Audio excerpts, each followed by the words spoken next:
Hello and welcome back friends my viewers. आज हम इस वीडियो लेक्चर में एम्फीबियन में होने वाला अर्ली डेवलपमेंट, जो अर्ली एम्ब्रियोनिक डेवलपमेंट होता है, उसके बारे में पढ़ेंगे। तो फर्स्ट ऑफ ऑल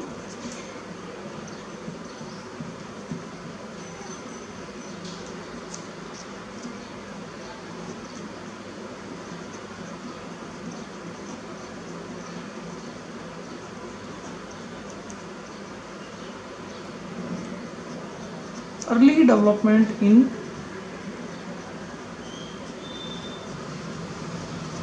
एम्फीबिया। जो इनिशियल एम्ब्रियोनिक डेवलपमेंट होगा उसके बारे में पढ़ेंगे। सबसे पहले हम जानते हैं कि स्पर्म और ओवम के बीच में फर्टिलाइजेशन होगा, तो यहाँ पर जाइगोट बनेगा। जाइगोट बनने के बाद में इसके अंदर क्लीवेज होगा, मोरुला स्टेज आएगी और उसके बाद में इसके अंदर ब्लास्टुला बन जाता है। ये अपन ने डायरेक्ट ब्लास्टुला के बारे में पढ़ा है कि ये ब्लास्टुला स्टेज आ गई। ब्लास्टुला बन गया है यहाँ पर। अब यहाँ क्या होता है, जब फर्टिलाइजेशन होता है जाइगोट के अंदर, तो जाइगोट के अंदर एक स्पेसिफिक रिएक्शन होती है, कुछ नए चेंजेस होते हैं। यहाँ पर फर्टिलाइजेशन के दौरान कोर्टिकल रोटेशन देखने को मिलता है। Cortical rotation of cytoplasm during fertilisation.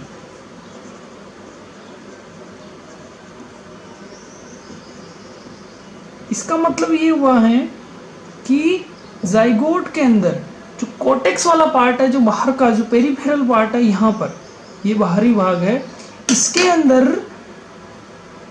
Rotation हुआ है। मतलब इसके अंदर साइक्लोसिस मिली है और इसकी वजह से, रोटेशन की वजह से एक स्पेसिफिक टाइप का प्रोटीन होता है, उसका ट्रांसलोकेशन हो जाता है।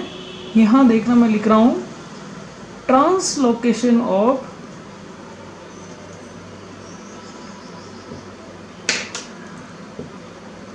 एक प्रोटीन होता है,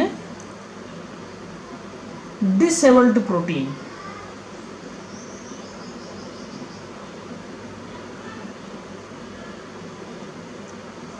डिसेबल्ड प्रोटीन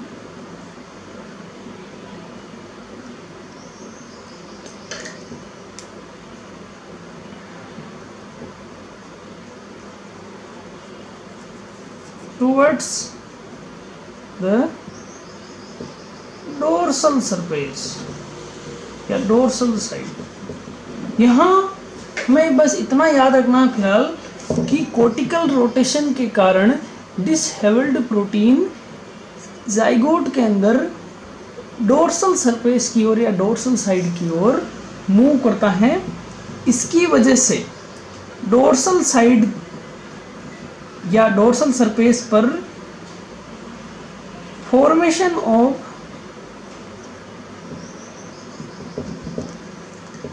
बीटा कैटेनिन, एक प्रोटीन है, डिसेबल्ड प्रोटीन जहां पर आएगा, जहां ट्रांसलोकेट होगा डोर्सल साइड पर, उस जगह पर बीटा कैटेनिन का फॉर्मेशन हो जाता है। एक प्रोटीन है। प्रोटीन कहां पर होगा? At the dorsal side.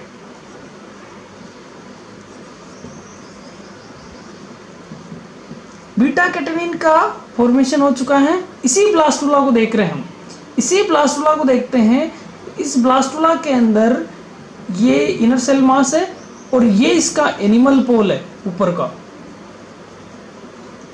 Animal पोल है और नीचे का इसका वेजिटल पोल होता है। तो यहाँ पर इस एनिमल पोल और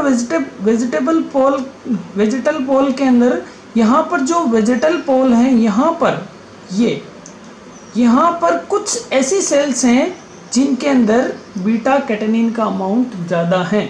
तो ये वेजिटल सेल्स हैं, वेजिटल पोल की जो डोर्सल साइड की सेल्स हैं जिनके अंदर बीटा कैटेनिन का अमाउंट बढ़ चुका है, क्योंकि उनकी तरफ क्या हुआ, डिसहेवल्ड प्रोटीन का ट्रांसलोकेशन हुआ है।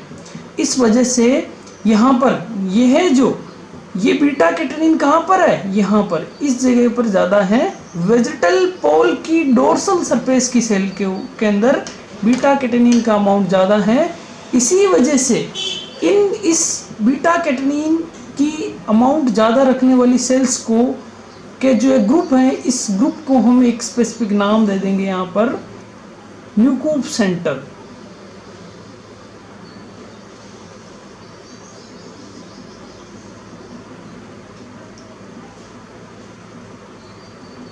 न्यूकूप सेंटर हमारे को इसका नाम याद रखना है, न्यूकूप सेंटर, और स्पेलिंग भी याद रखनी है, NIEUWKOOP,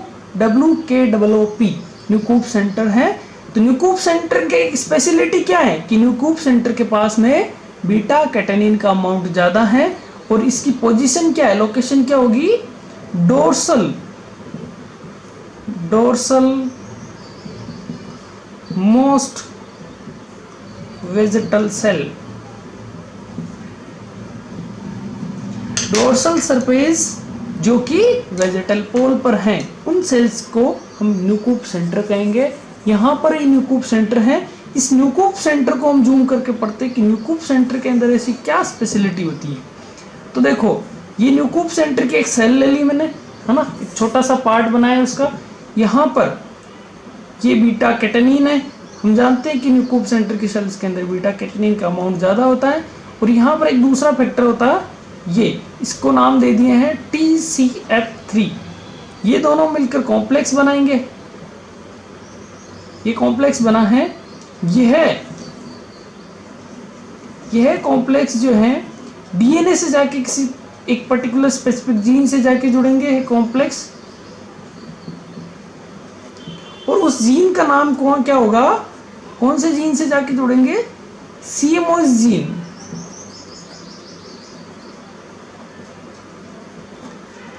जब TCF3 और बीटा कैटेनिन का जो कॉम्प्लेक्स है ये CMOS जीन से जुड़ता है, तो CMOS जीन का एक्सप्रेशन होगा, उसका जो प्रोडक्ट बनता है, माना ये प्रोडक्ट बना इससे जीन एक्सप्रेशन से, यह प्रोडक्ट एक दूसरे फैक्टर होता है जिसको कहते हैं TGF बीटा, फुल फॉर्म होगी ट्रांसफॉर्मिंग ग्रोथ फैक्टर बीटा।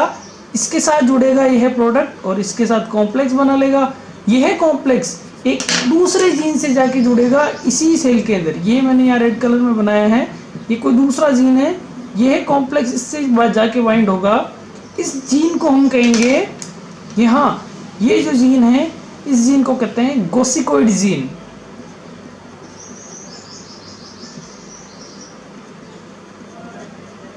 ये गोसिकोइड जीन है। CMOS जीन का प्रोडक्ट और ट्रांसफॉर्मिंग ग्रोथ फैक्टर बीटा आपस में बाइंड होकर जो कॉम्प्लेक्स बनता है, ये कॉम्प्लेक्स गोसिकोइड जीन से जाके जुड़ता है और गोसिकोइड जीन एक्टिवेट होकर अपना प्रोडक्ट बनाएगा। यह प्रोडक्ट जो होगा, यह प्रोडक्ट का जो फंक्शन होगा एक स्पेशल होगा। यह सेल इस न्यूकूप सेंटर की सेल से बाहर निकल कर क्या करेगा, मैं आगे बता रहा हूँ इसका रोल क्या होगा। ये ऑर्गेनाइजर को एक्टिवेट करेगा। ऑर्गेनाइजर कौन होते हैं वो मैं बताऊंगा। तो यहाँ तक गोसिकोइड जीन का प्रोडक्ट आपके पास आ चुका है। ये न्यूकूप सेंटर की सेल्स के अंदर इस तरह से रिएक्शन होती है। यदि यहाँ पर डोर्सल मोस्ट वेजिटल सेल्स है, यदि इसी एम्ब्रियो की दूसरी जो सेल्स है जिनके पास बीटा कैटेनिन नहीं है, वहाँ पर क्या होगा, TCF3 अकेला ही CMOS जीन से जाके जुड़ जाएगा। तो CMOS जीन का एक्सप्रेशन ही नहीं होगा। यहाँ एक्सप्रेशन नहीं होगा तो गोसिकोइड भी एक्सप्रेस नहीं होगा। तो सिर्फ और सिर्फ न्यूकूप सेंटर की सेल्स में रिएक्शन होगी है, और जो अदर सेल्स हैं उनके अंदर TCF3 डायरेक्टली CMOS जीन से जाके जुड़ के CMOS जीन का एक्सप्रेशन रोक देता है। तो यहाँ ये प्रोडक्ट निकला है गोसिकोइड जीन का। ये क्या करेगा, यह प्रोडक्ट जो आया है वो एक्टिवेट करेगा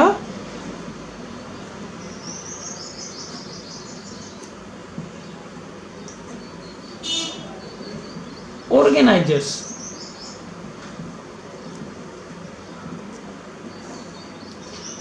ऑर्गेनाइजर्स कौन से हैं? हमने अभी ब्लास्टुला स्टेज पढ़ी थी यहाँ पर, और ब्लास्टुला के बाद में गैस्ट्रुला बन जाता है।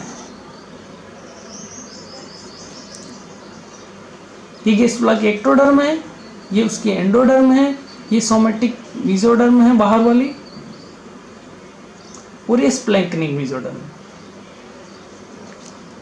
इस गैस्ट्रुला के अंदर कौन कौन से ऑर्गेनाइजर्स हैं जिनको कोसिकोइड जीन का प्रोडक्ट एक्टिवेट करेगा? तो पहला यहाँ पर है, ये है पहला इसका ऑर्गेनाइजर का एग्जांपल हो जाएगा ब्लास्टोपोर का अपर लिप।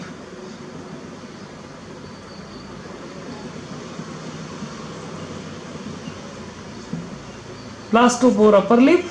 सेकेंड आएगा यहाँ पर ये वाला, ये एक ब्लास्टोपोर अपर लिप हो जाएगा, और ये वाला जो एंडोडर्म है, जो फेरिंजियल एंडोडर्म है, दूसरा हो जाएगा फेरिंजियल एंडोडर्म।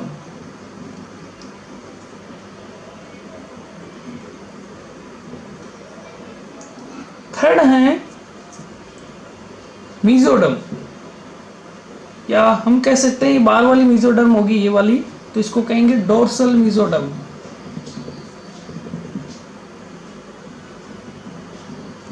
और लास्ट है ये बाहर, जिससे नोटोकॉड बनेगी, मीजोडर्म ही बनाती है नोटोकॉड, तो चौथा इसका ऑर्गेनाइजर हो जाएगा नोटोकॉड।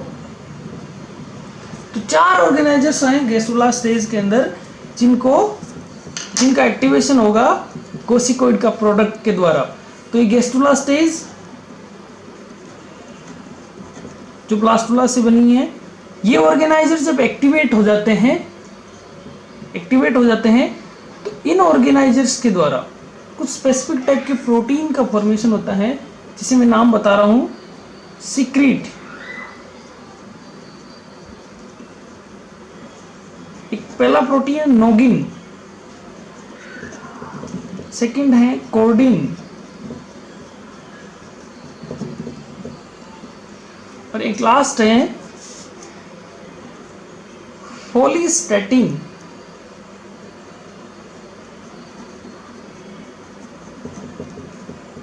ये तीनों प्रोटीन हैं जिनका सीक्रेशन ऑर्गेनाइजर्स की सेल्स के द्वारा होता है। ये प्रोटीन क्या करेंगे? बीएमपी पाथवेज के द्वारा, बीएमपी का फुल फॉर्म होती है bone morphogenic proteins. BMP pathways के थ्रू कुछ स्पेसिफिक स्ट्रक्चर्स को एक्टिवेट कर देते हैं। जैसे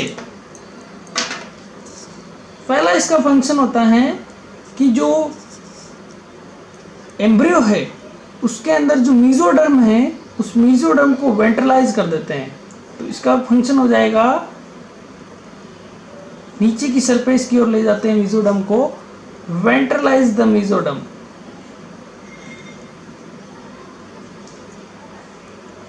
सेकंड है